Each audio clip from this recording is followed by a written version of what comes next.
দেশকেও আন্তর্জাতিকভাবে পরিচিত করছেন। ২৬শে অক্টোবর দ্বিতীয় দিনের মূল অনুষ্ঠান হয় ভিয়া কাসিলিনা দুমুস রেস্টুরেন্টের সম্মেলন কক্ষে। অনুষ্ঠানে প্রধান অতিথি হিসেবে উপস্থিত ছিলেন সফল ব্যবসার প্রথম বাংলাদেশি প্রতিনিধি তানভীর আহমেদ। তিনি বলেন, ডিজিটাল বিজনেস এখন একটি গ্লোবাল মুভমেন্ট।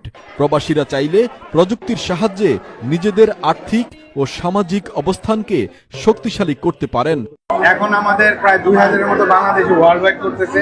ইনশাল্লাহ আগামী 10 বছরে এখানে 2 লাখ এবং এক সময় হয়তো ইনশাল্লাহ 20 লাখ মানুষ আমাদের এই বিজনেসটা করবে বাংলাদেশে। ইনশাল্লাহ ক্ষতি হওয়ার কোনো সম্ভাবনা নেই, একদম জিরো ক্ষতি হওয়ার সম্ভাবনা। এই ব্যাপারে কোনো সমস্যা নেই, কিন্তু আপনার বিজনেসটা করতে হবে। বিজনেসটা শুরু করলে যে আপনি সাকসেসফুল হয়ে যাবেন এরকম কোনো গ্যারান্টি নেই, কারণ এখানে আপনার বিজনেসটা জয়েন করার পর বিজনেসটা আপনার নিজেরটা নিজে করতে হবে। আমাদের সিস্টেম, আমাদের প্ল্যাটফর্ম এখানে হেল্প করবে, বাট বিজনেসের যে কাজগুলো যে ডেডিকেশন